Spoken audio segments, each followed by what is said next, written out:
Welcome back, everyone, to The Incompetent Critic presented by I'm No Genius. If you are new here, then the title of this series and this channel should tell you everything you need to know about who we are. Now let's not waste any time. Let's get right to the point. Let's cut the chit-chat. Let's not beat around the bush. Let's just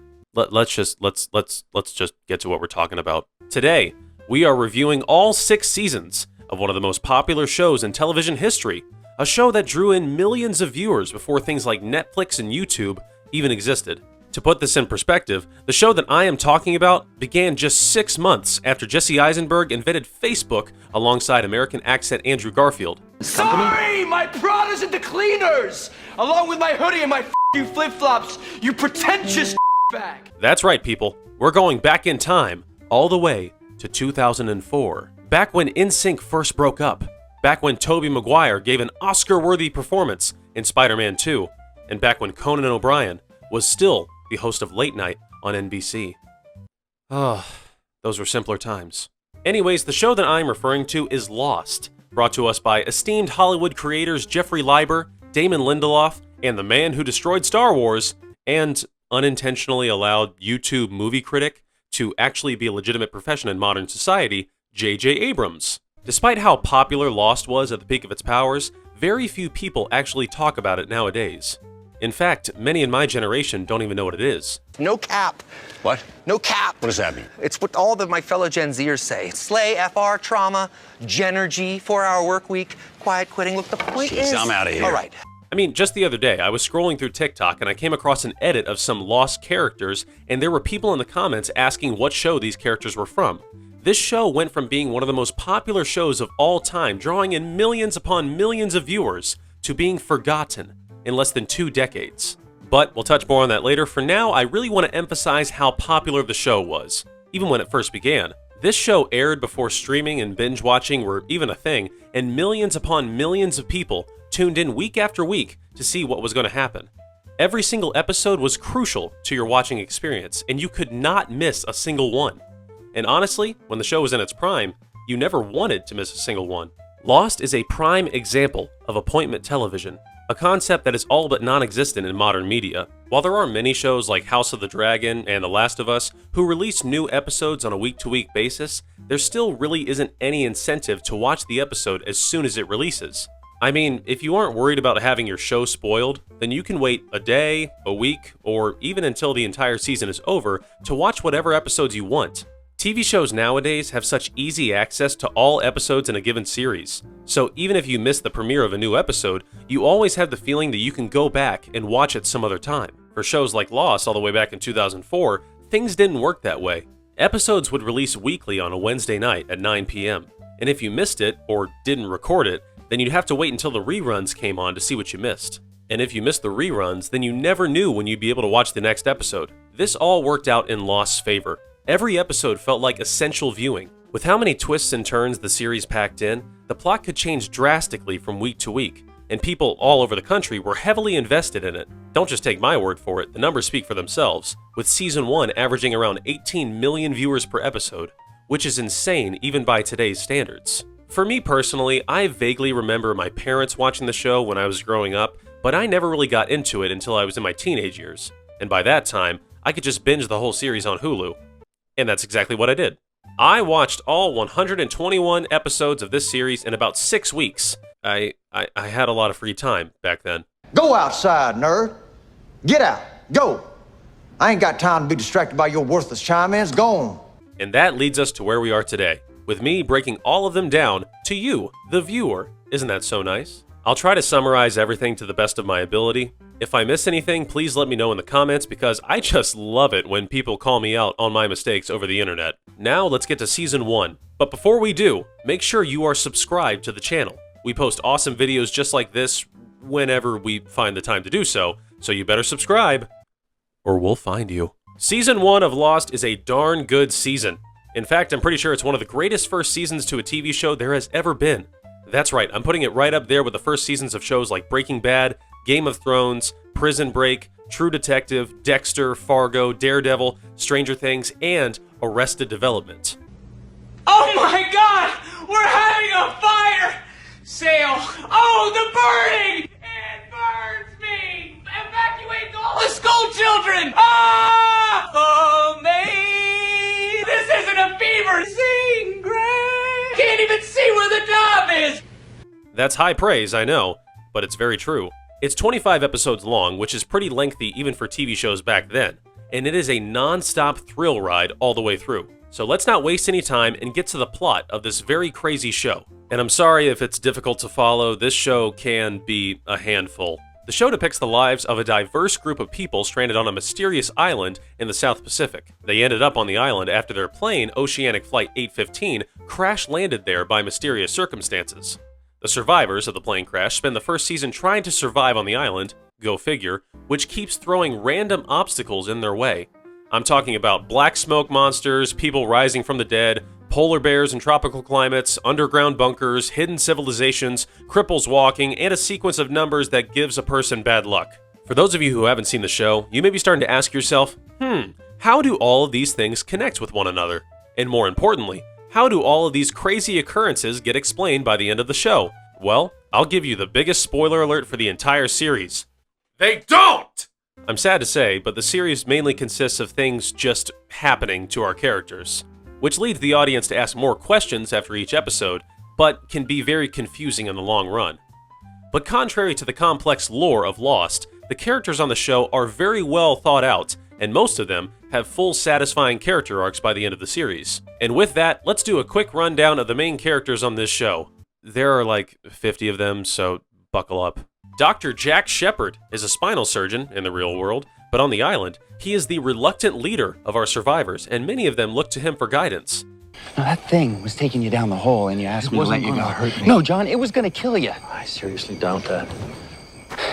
Look, I need for you to explain to me what the hell's going on inside your head, John. Through a series of flashbacks, we learn that Jack has a troubled history with both his late father and his estranged wife. It's safe to say that, even though this is an ensemble show, Jack is the main character of Lost. Kate Austin is an on-the-run fugitive in the real world, but on the island, she is the love interest of our leader Jack. Through the flashbacks, we learn that she killed her abusive husband and spent years on the run from the police. Throughout the show, she commonly falls in a love triangle between Jack and Sawyer. Morning. Just throw a banana at me? Couldn't find any rocks. John Locke is an unfulfilled office worker who longs for adventure in the real world, but on the island, he becomes fascinated with the spiritual aspects of the island after it mysteriously heals his paralysis after the plane crash. John Locke is one of the best characters on the show and really one of the best characters in TV history, and Terry O'Quinn delivers an all-time great performance. I think that's why you and I don't see eye to eye sometimes, Jack. Because you're a man of science. Yeah. And what does that make you? Me? Well, I'm a man of faith. Do you really think all this is an accident? Charlie Pace is a moderately successful rock star in the real world, but on the island, he becomes a student of sorts to many of the older characters. There's some mentor-mentee relationship going on, and Charlie is always trying to learn new things. Through the flashbacks, we learn that he has a strained relationship with his older brother and suffers from drug addiction. James Ford, aka Sawyer, is a con artist with a heart of gold. In other words, he is the best character on the show. On the island, he's kind of a man out for himself, but he always steps up whenever Jack or Locke cannot. You expect me to work in this dress? No, it's up to you. You can take it off if you want.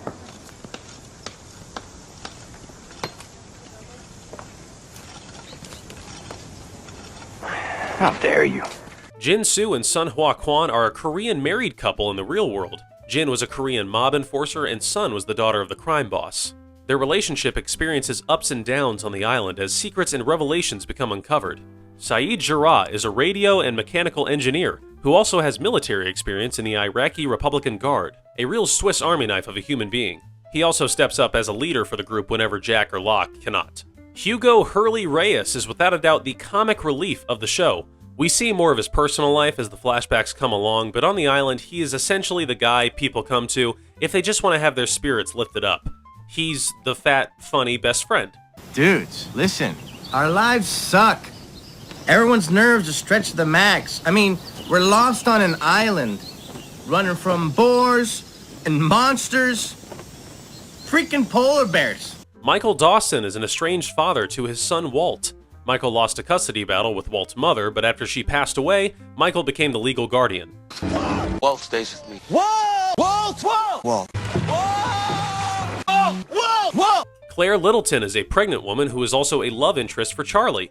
She was going to give her unborn son up for adoption, but decided not to at the last second. Boone Carlyle and Shannon Rutherford are wealthy step-siblings. On the island, Boone becomes sort of a protege to Locke, and Shannon eventually becomes a love interest for Saeed. There was also a brief romance storyline between Boone and Shannon, but audiences absolutely hated it, and it was never brought up again. And that's pretty much all the main characters we have for Season 1. But don't worry, we will see plenty more in the seasons to come. Since listing out all of these characters took so long, I will summarize the plot of Season 1 as briefly as possible. So, here we go. Oceanic Flight 815 crashes on a mysterious island. The survivors regroup and explore the island. A long stretch of episodes depict how the survivors interact and adjust to living in their circumstances. The group discovers a French woman named Rousseau who has lived on the island for the past 16 years. Claire and Charlie get kidnapped by a completely mysterious group called the Others. Locke and Boone stumble upon a sealed-off bunker hatch in the middle of the jungle. Charlie and Claire escape the Others. The group begins to build a raft to escape the island and get help. Boone dies after falling from a cliff. Claire gives birth to a baby boy named Aaron. The group is attacked by a black smoke monster. Walt is kidnapped by the Others. The group blows open the bunker hatch with dynamite. They climb inside and the season ends.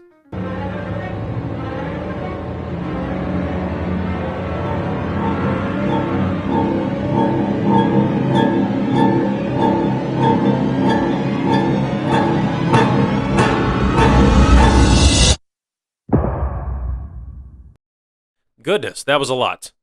If that was overwhelming or confusing to you, just me explaining everything that happens, then imagine how all the viewers felt watching it for the first time. As I mentioned before, aside from the plot on the island, half of the season is composed of flashback episodes where we learn more about who our characters are on a personal level. And if you ask me, these flashback sequences, without a doubt, make the show as great as it is. The twists and turns on the island got people to watch the show, but it's really the character work that is the shining point.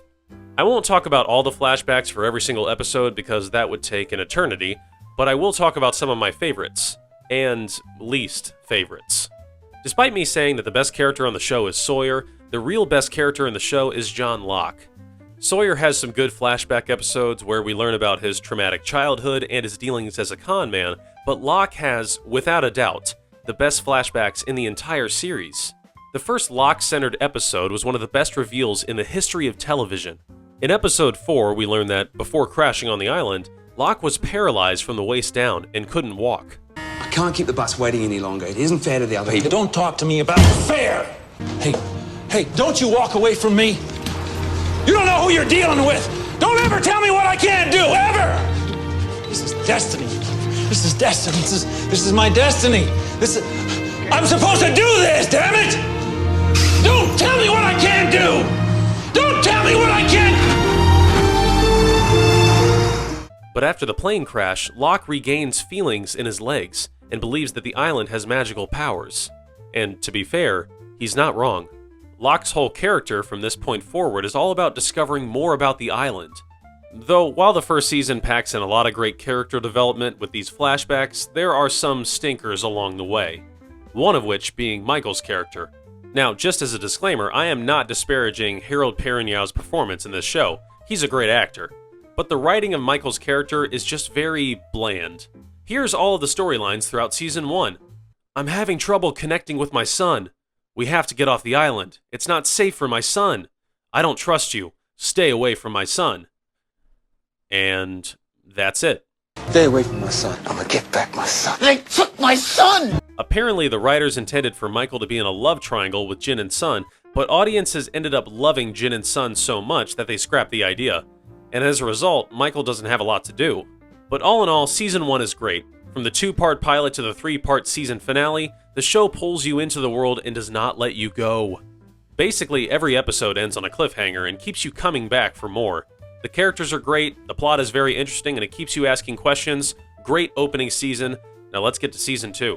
Season 2 of Lost is just as good, if not better, than Season 1. Whenever a popular show like this gets greenlit for a second season, there's always the underlying thought that it may suffer a sophomore slump. However, that is most certainly not the case with Lost, which is better than Season 1 in almost every way. Character work, expanding the lore, acting, drama, sets, it's all on point. And speaking of characters, let's talk about who gets added to the cast this season. Desmond Hume is an explorer who has been stranded on the island for 3 years prior to the crash of Oceanic Flight 815. Desmond found the mysterious underground bunker from Season 1 and served as its caretaker for many years. Eventually, the survivors discover him and they use him for more information on the island.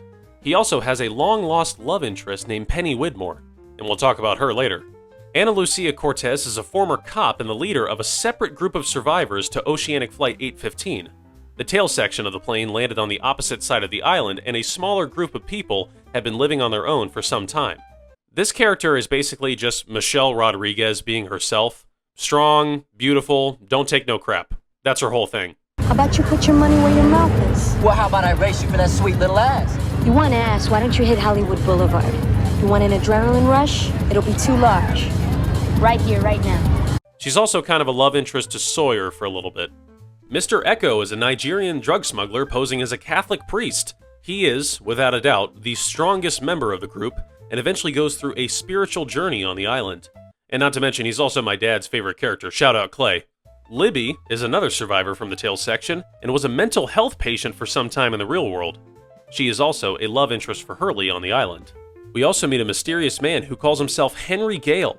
He is not from Oceanic Flight 815, and he didn't work with Desmond in the underground bunker, leading the survivors to believe that he is one of the others. It's one of them. I have no idea what she's talking about. She's crazy. How long has he been up there? Since last night. Please just cut me down. My name is Henry Gale. I'm from Minnesota. And that's pretty much all the new characters we meet this season. Are you feeling attached to any of them? No? Well, that's good. They won't be around for very long. Where last season didn't really have any main character deaths, this season really ramps it up. I'm pretty sure that Boone was the only main character last season that died, but in Season 2, we get way more character deaths and they happen in very unexpected moments. Now, this strategy can be an effective way to build tension and to make it feel like no character is really safe, but in later seasons, it starts to feel like a bunch of random characters dying at random moments through random circumstances. No character arcs, just shock value. But in Season 2, this early on, I feel like these unexpected deaths work out in the show's favor. The plot of this season is absolutely insane, so let's try and break down everything that happens. The survivors investigate the underground bunker and they find Desmond. Michael, Sawyer, and Jin discover the tail section survivors led by Ana Lucia. Desmond forces the survivors to type in a series of numbers into the bunker's computer. If they fail to do so after an extended period of time, bad things will happen. The group discovers that the bunker belongs to a scientific research organization called the Dharma Initiative, who inhabited the island back in the 70s. Michael splits off from the group to find Walt. The tail section survivors meet back up with the main ones on the island's beach, but Shannon is accidentally shot and killed by Ana Lucia. Shut up! Shut up!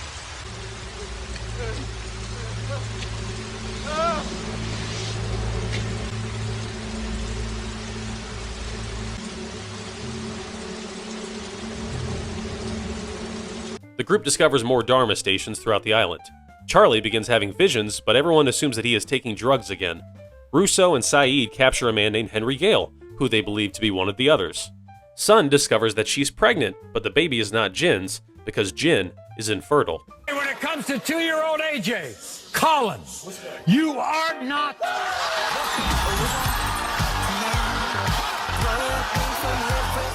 Michael returns to the group, kills Ana Lucia and Libby, but blames their murders on Henry Gale shortly after he sets him free. Michael convinces Jack, Kate, and Sawyer to go rescue Walt from the others. However, the trio is taken captive after Michael double-crosses them in exchange for Walt. Who are you people? We're the good guys, Michael.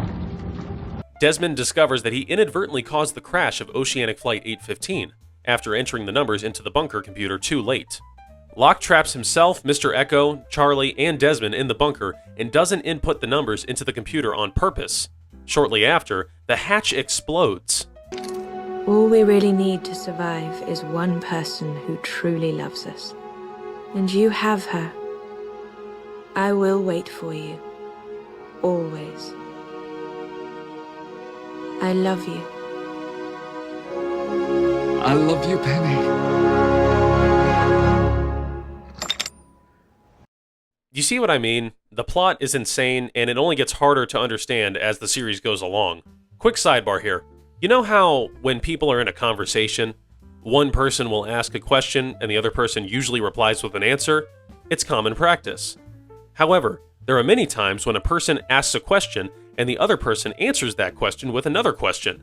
This kind of keeps the conversation going and keeps both people interested in what's actually being discussed. I would say that Lost adopts the latter method, but instead of answering a question with a question, they are answering every question with 58 more questions, plot points, new characters, or modifications to the lore, leading the viewers to be incredibly confused but heavily invested in what's going on. I hope this doesn't blow up in their faces down the road. Season 2 is great, and everyone who has seen it will agree with me. For the flashbacks this season, they take place further in the past before the actual oceanic flight. This is a trend that will continue into Season 3. As far as characters go this season, Locke is still the best character in the show. He's at the forefront of all the major plot points involving the underground bunker, and he is constantly challenging the natural order of the world in comparison to how things operate on the island. You say there isn't any purpose, there's no such thing as fate. But you saved my life, brother, so that I could save yours. No! None of this is real! Nothing is gonna happen. We're gonna be okay. I've got to go, and you've got to get as far away from here as possible. Go where? Stop! I'm gonna blow the dam, John. Through his flashbacks, we learn more about his trauma involving his biological father and losing his long-lost love. Great stuff from Locke this season. Another character that I unexpectedly really loved this season was Mr. Echo. The conflict he has of being a drug kingpin posing as a Nigerian priest, all while carrying the burden of knowing he has caused his own brother's death, it's really cool to see. And I'm also a sucker for really good spiritual redemption arcs in Hollywood productions. Also, he's just an absolute unit. Looks like he could play linebacker for the Cincinnati Bengals. And could probably help them get some wins, too. Oh, you're funny. You're a funny man. Want to hear something funny, man? Knock, knock. My fist up your balls.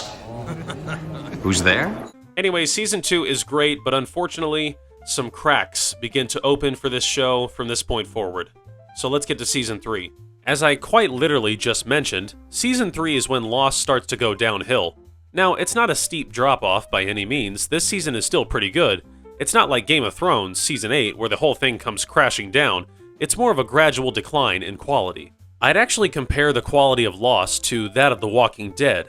The first few seasons of the show are amazing, peak television. The middle seasons are where the show begins to lose its way, despite still having some amazing moments, and the last few seasons feel very jumbled and rushed, partially because the show has a ton of plot lines to wrap up and not enough time to do it.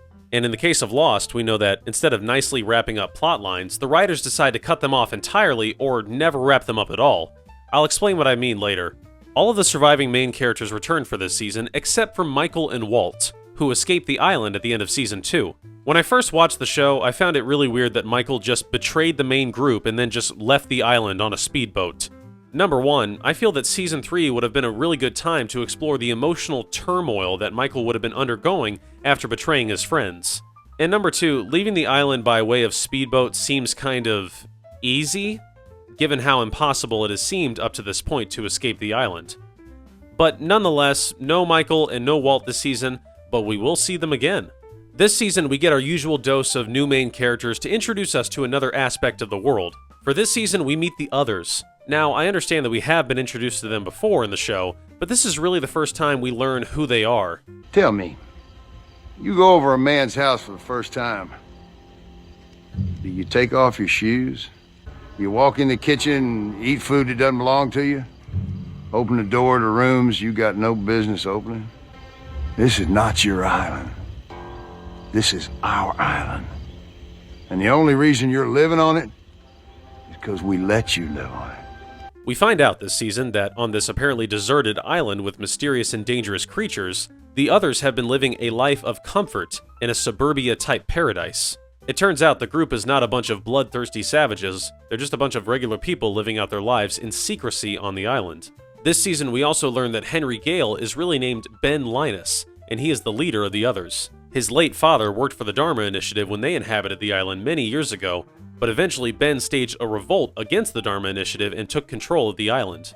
I'm pretty sure this reveal was put off until this season because the writers didn't really have much of a plan for Henry Gale by the end of season 2. Wow, the writers of Lost don't have a plan? Hopefully this doesn't become a theme. Yeah. Like that's ever gonna happen. What a load. Dr. Juliette Burke is another member of the others, and she is a fertility expert for the group. Her and Jack kind of have a brief fling, but eventually she becomes a love interest for Sawyer. Richard Alpert is an ageless man who serves the others along with a mysterious entity named Jacob. We learn later on that Richard shipwrecked on the island back in the 1860s and made a deal with Jacob to never age, in hopes of escaping his eternal damnation after accidentally killing a man. That was a lot, wasn't it? You're confusing me! Alex is the 16-year-old adopted daughter of Ben Linus, and we eventually learn that she is really the biological daughter of Daniela Russo. She was stolen away from her mother when she was just a baby, and she has been raised among the others for her entire life. This season, we also briefly meet a couple of characters named Nikki and Paulo. Apparently, they were on the original Oceanic 815 flight, but we have literally never seen them until now. They get a grand total of 1 episode explaining their backstory, and they die at the end of it. I completely forgot they existed until I rewatched the show for this review.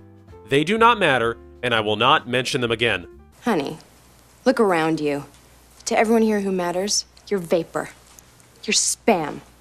A waste of perfectly good yearbook space. And that's all we get in terms of new characters for this season. But I do want to mention that Desmond Hume gets the main character upgrade for Season 3. In Season 2, he is very much a background character / plot device. He is used to help the survivors learn more about the island. But in Season 3, we learn more about who he is as a person. We learn his wants, we learn his desires, and how he came to be where he is. We also learn more about his star-crossed lover relationship with Penny Widmore. And I'm not kidding when I say that their relationship is one of my favorites in the history of television, which is astounding because I think they maybe have 10 minutes of screen time together throughout the entire series. Talk about a long-distance relationship, am I right? Oh, brother, this guy stinks! But anyway, we learn more about Desmond this season. The more we like him, the more he ends up being one of the best characters in the show. And with that, let's get to the plot of this season. The season opens with Jack, Kate, and Sawyer imprisoned by the others, where they learn more about who they are as a people. It's revealed that Desmond, Locke, Charlie, and Mr. Echo survived the implosion of the underground bunker. Desmond begins to see visions of the future. Mr. Echo is killed by the black smoke monster. Juliet reveals that Jack was captured to perform surgery on Ben's spinal tumor. During the surgery, Jack threatens to kill Ben unless Kate and Sawyer are released. Can you hear me in there? Yeah. Good. I just made a small incision in Ben's kidney sac. Now, if I don't stitch that back up in the next hour, he's dead. Ben complies, and Jack completes the surgery. Desmond reveals that he keeps seeing visions of Charlie dying. Locke, Saeed, Rousseau, and Kate return to the camp of the others in hopes of rescuing Jack. Ben and Jack cut a deal for both of them to leave the island via the other's submarine, which they just apparently have. But Locke destroys it before they can leave. They're all once again taken captive by the others, but Juliet helps them escape, and they return to the survivor camp on the beach. Sun learns that pregnant women typically die before giving birth on the island for some reason. Locke discovers that the others have his biological father imprisoned on the island. Somehow. I don't know how they got him, but he's there. But Sawyer later kills him. Locke later meets Jacob, the mysterious leader of the others. The survivors try to get a radio signal out to a passing freighter, who they believe to be Penny Widmore's, but they discover that an underwater Dharma station is jamming the signal. Charlie and Desmond successfully turn off the jamming signal from the underwater station, but Charlie dies in the process. But before he does, he reveals that the boat approaching the island is not Penny's.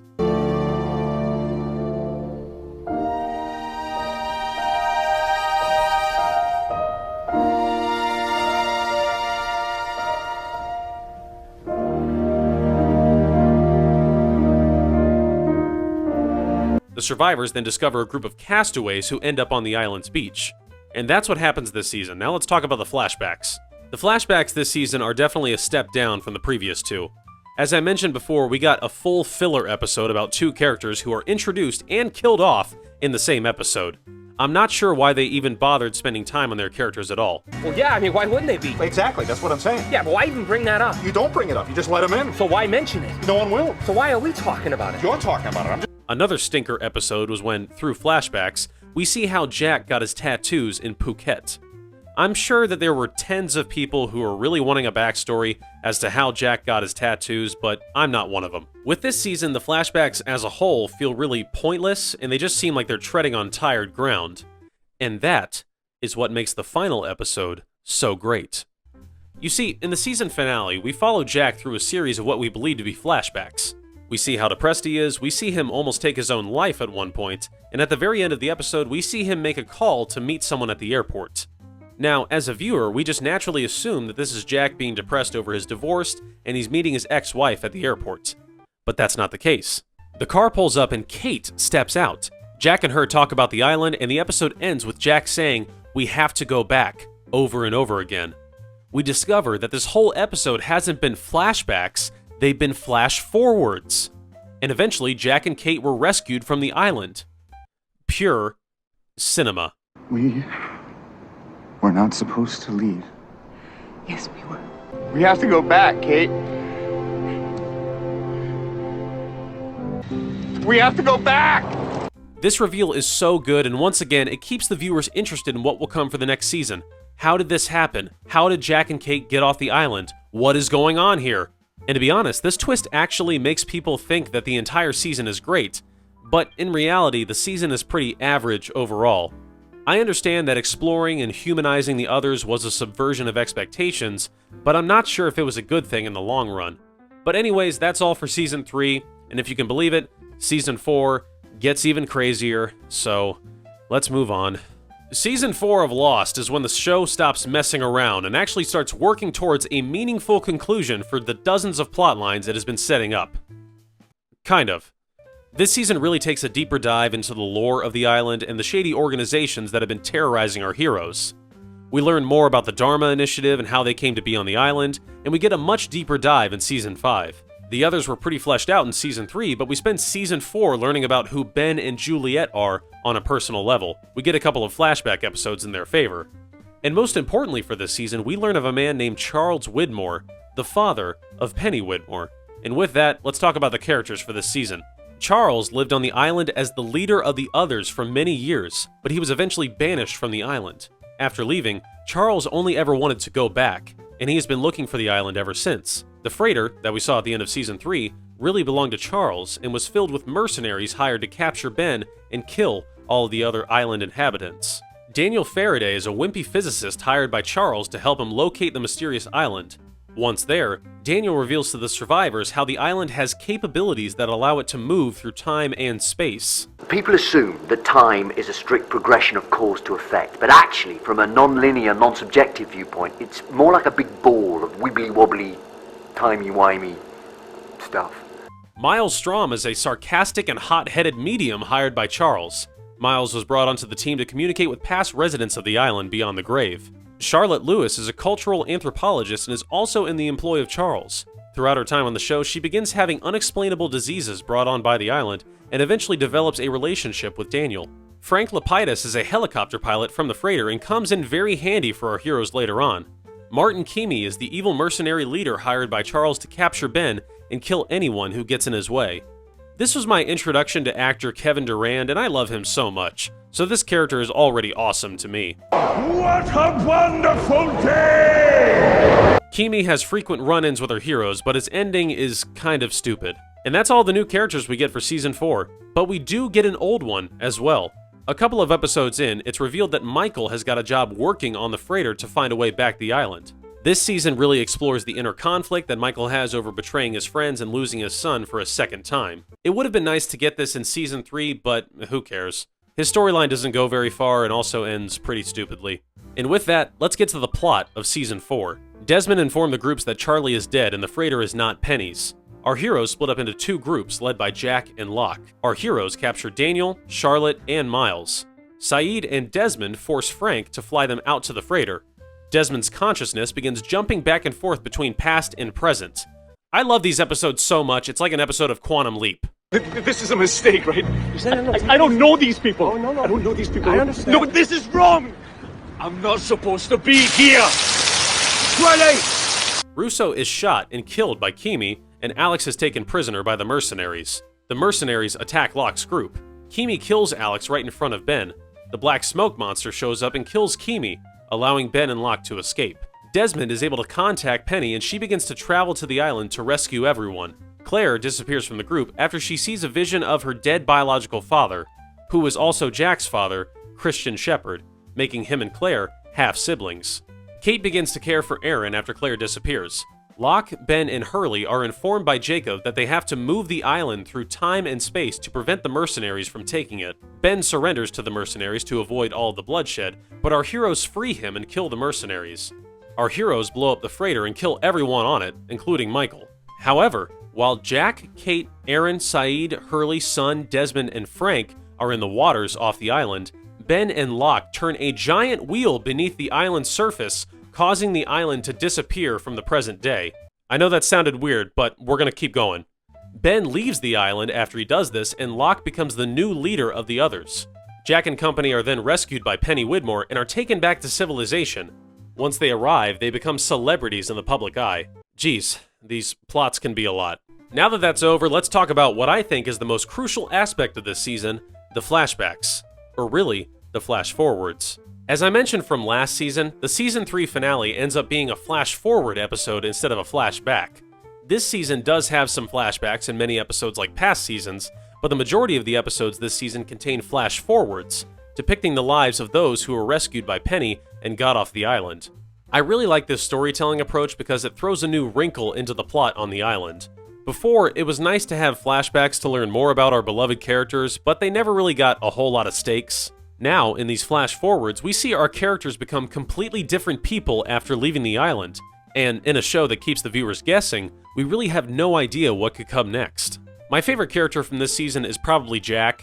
We see him completely transform after leaving the island. From where Jack is coming from, in a weird way, the island gave him a reason to live once again. In the real world, yes, he was a successful spinal surgeon, but his wife left him, his father died, and he basically had no meaningful connections with anyone. On the island, however, he was seen as a leader, and people looked to him for answers. Through the flash forwards, we see Jack struggle to live in a world that doesn't view him as important. By the end of the season, Jack decides that he needs to go back to the island. Beautiful and tragic storytelling. This season did feel a little bit weird overall, but that isn't entirely the fault of the writers. It's mainly due to the fact that the season lost 2 entire episodes due to the late 2000s writer's strike. Apparently, there were supposed to be 2 additional episodes focusing on Ben and Charlotte, but those were scrapped because they weren't finished by the time the writer's strike happened. And that leads me to another thing, the episode count. This season had a grand total of 14 episodes, which is the lowest episode count for a season of this show by a large margin. Season 1 had 25 episodes, Season 2 had 24, and Season 3 had 23. So when you put all of that together, the shortened season, the cuts from the writer's strike, the additional characters, the change in storytelling technique, and further fleshing out the current world, it can sometimes feel like a jumbled mess. That being said, with how much stuff they had to cram into the season and all the setbacks that they had, it could have been a lot worse. And with that, let's move on to Season 5. We're almost at the end, people, just bear with me. Lost Season 5 is by far the weirdest season of the show. Well, except for the last 3 episodes of Season 6, but we'll get to that later. For this season, praise God, we really don't have any new main characters introduced. So I think we can get right into the plot out of the gate. The season begins with the survivors on the island, now led by Sawyer, frantically skipping through time after Ben and Locke moved the island.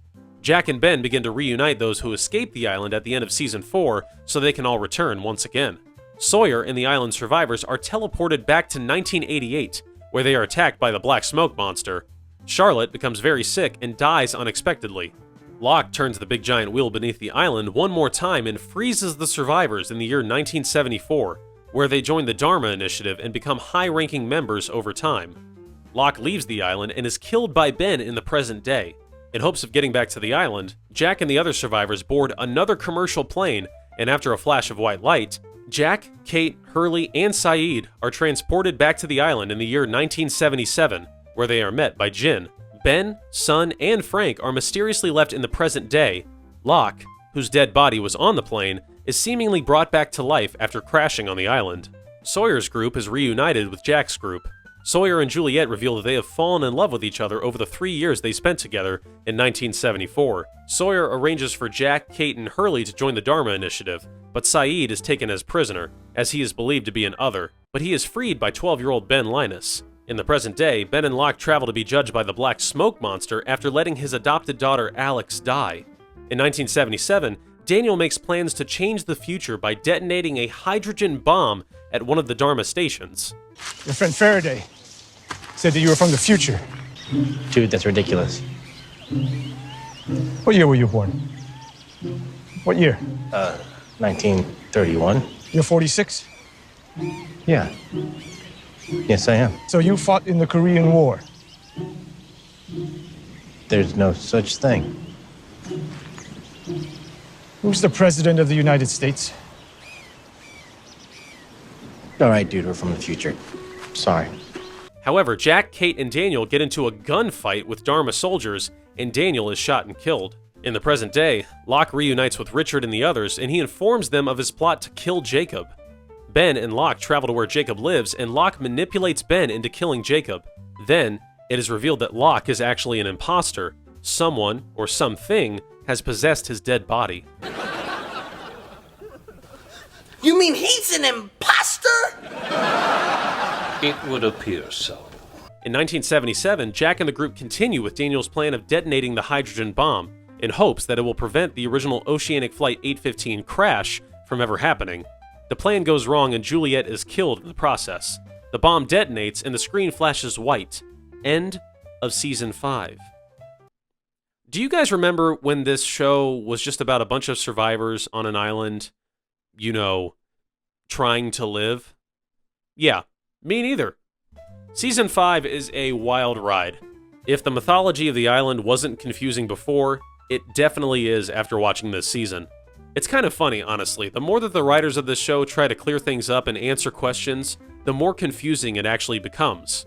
The biggest thing that really makes people scratch their heads are the time jumps. I didn't include this in the summary, but there are like 5 different time jumps that the island makes. Once to 1988, once to 2004, once to 1954, once to 1974, and once to 1977. Boy, that escalated quickly. I mean, that really got out of hand fast. Also, another thing that I want to highlight about this season is the cast.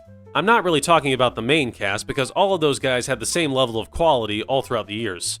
I'm really referring to the supporting and background cast, or lack thereof. Towards the end of Season 5, Sawyer and the other survivors on the island are attacked by the others in 1954. And I'm not kidding, they absolutely decimate the amount of people remaining on the island. Now, let's do some math here. According to various calculations, we know that Oceanic Flight 815 had about 324 people on the plane. And from that, an estimated 71 people actually survived the crash and lived on the island. And let's be generous and say that around 30 of those characters actually went on to be named and had actual substance in the story. So I ask you, dear viewer, what do you think the writers planned on doing with the remaining 41 people in the last 2 seasons of the show? Is it A, explore more of the background characters and maybe move some of them more to the forefront? Is it B, keep them in the background as useful tools to the main characters to use later on down the line? Or is it C, kill all of them in a throwaway ambush sequence so the writers don't have to waste time on them anymore and can just focus on 10 or 11 characters for the final 2 seasons? Yeah, that last one is pretty much what happened. Don't get me wrong, I understand why the writers did this. It's a lot easier to give character development to about a dozen characters than it is to an entire community. And let's be honest, these background characters never really did anything on the show anyways. They never made decisions, they never had agency. Most of them just stood around and said, "Oh, Jack is going that way. I guess I am too. Oh, Locke is going this way. I guess I am too." But seriously, why would you keep all of these faceless characters around for 4 seasons just to kill all of them off in one massive sweep right before the final season?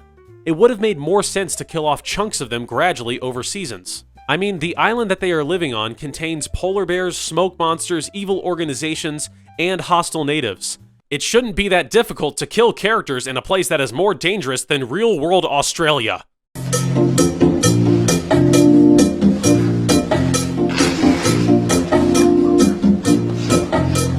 But as much as I'm complaining, this season is still great at keeping my attention, and the cliffhanger ending to the season finale is probably the best we've seen in the entire show. Come on, you son of a bitch!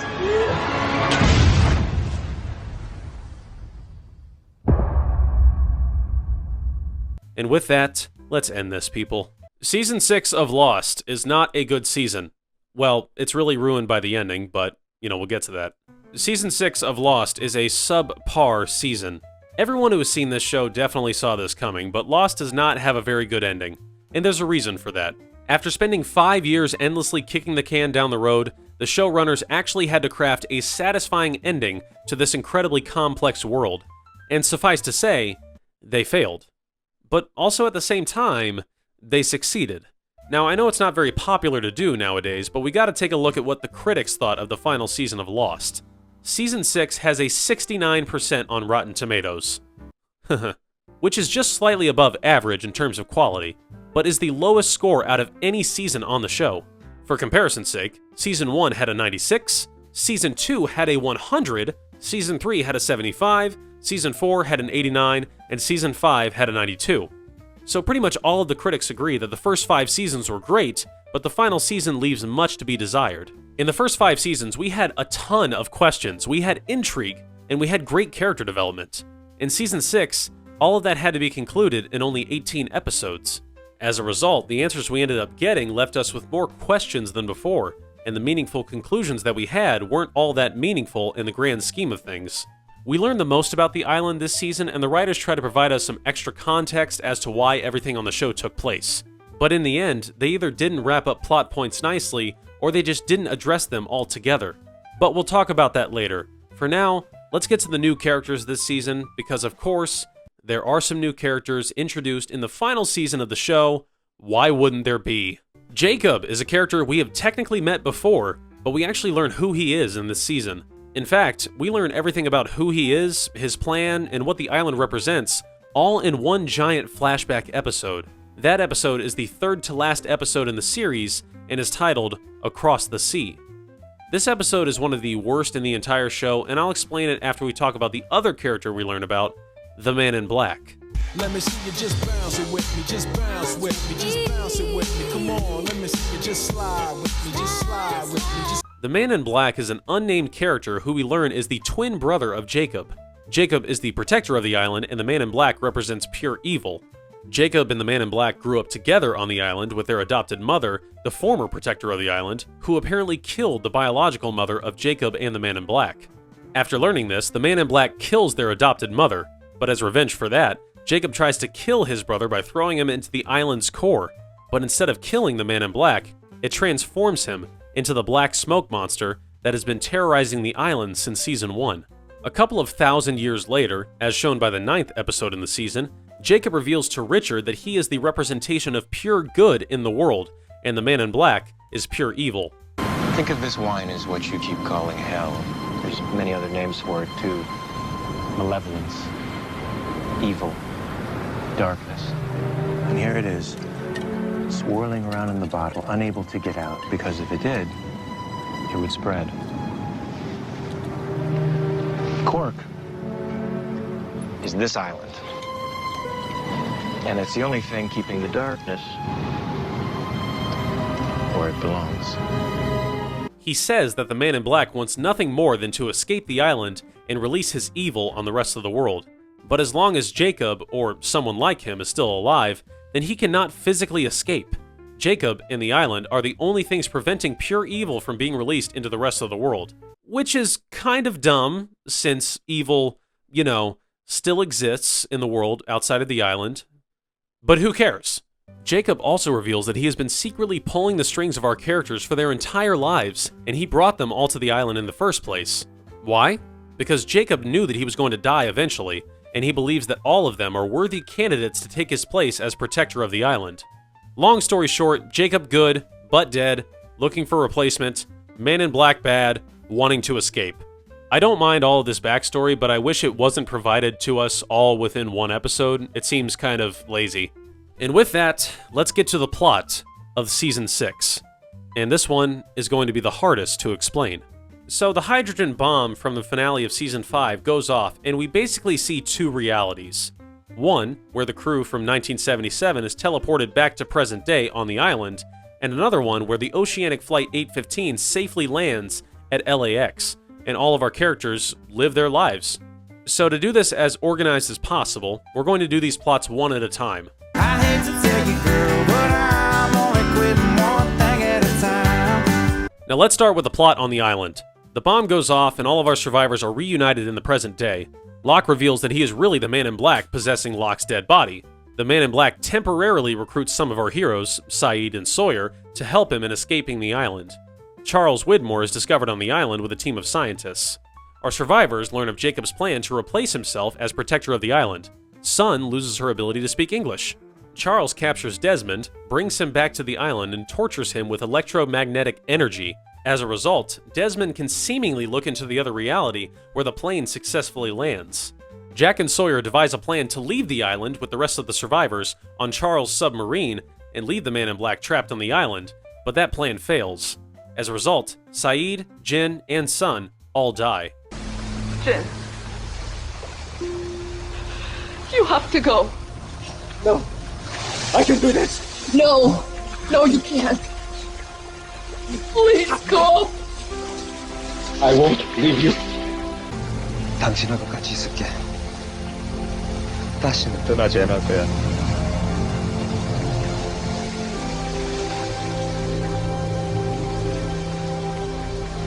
I love you, son. I love you. Ben kills Charles in revenge for killing Alex. Jack volunteers himself to take Jacob's place as protector of the island. The Man in Black captures Desmond and forces him to unscrew a giant cork from the island's core, which unleashes all of the evil into the world and makes the Man in Black mortal once again. I don't know. I'm at a loss for words, really. Desmond dies in the middle of this process. Jack and the Man in Black fight each other, and with the help of Kate, Jack kills the Man in Black, but he is mortally wounded in the process. As the other survivors escape the island, Jack uses the last of his strength to screw the cork back into the island's core, restoring good and saving the island. Hurley stays behind to take Jack's place as protector of the island, with Ben serving as his second in command. And with that, the plot of the island ends. Now let's get to reality number 2. The plane successfully lands at LAX and our characters just live their lives, but some things are off. This isn't the reality we first witnessed these characters living back in Season 1. In this reality, Jack has a son, Sawyer is a cop, Ben and Locke are high school teachers, Desmond is a successful businessman, Charlie and his band never broke up, and everything is not what it's supposed to be. And that's because this isn't actually a real reality. Towards the end of the season, all of our characters make their way to a concert where Charlie is playing. And when I say all of the characters, I mean all of the characters. Jack, Locke, Kate, Sawyer, Juliet, Hurley, Charlie, Claire, Jin, Sun, Saeed, Boone, Shannon, Ana Lucia, Desmond, Penny, Daniel, Charlotte, Miles, everyone. Bring me everyone. What do you mean, everyone? They're all going to this concert where Charlie and Daniel are playing, and when they come in contact with each other, they remember the lives that they had on the island. In the very last scene of the show, Jack makes his way to a church to see the body of his dead father, to get some closure, and he finds an empty casket. Jack turns around, and he sees his father standing there. Then how are you here right now?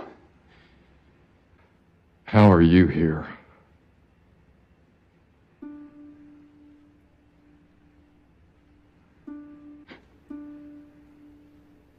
I died too. Christian tells Jack that he, along with all of his friends on the island, are in some form of purgatory, and now they had the chance to move on together. It was a common fan theory that the island itself was some form of purgatory to our heroes, but it's revealed in the last episode that the island was a very real place in the world of Lost. And while not all of the characters died on the island, and some died at very different times and places, they all came to purgatory to move on together. Jack's father says that, for better or for worse, the time that they spent on the island together was the most important time of their lives. The series ends with all of the characters from the show reuniting in that church and moving on into the afterlife together.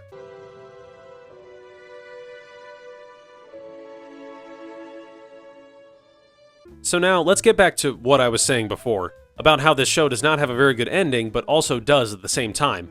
I stand by what I said. The plot on the island this season is incredibly confusing and rushed. The more answers they threw at us, the more confused we all were. And the flashes to the alternative reality throughout the season were very interesting until they revealed it was just a form of purgatory, meaning that the plot and all the actions of our characters didn't really matter in the long run. It was always going to end the same way. From a storytelling and world-building perspective, the ending of Lost fails on almost every level. However, it succeeds in one very key aspect: the characters. I'm going to give credit to Abrams, Leiber, and Lindelof right now. For how much they messed up the actual plot of the show, they always fully understood who these characters were on a personal level. And with how crazy the series finale is, the one thing that it nails is the satisfaction of seeing all of our favorite characters reach a peaceful conclusion. No matter what was said, no matter what was done, they all learned to forgive each other and find peace with their lives coming to an end. And as it turns out, the actual mythology and plotline on the island didn't really matter. It was all about these characters from completely different walks of life coming together and living. As Jack said in Season 1, "But if we can't live together, we're gonna die alone."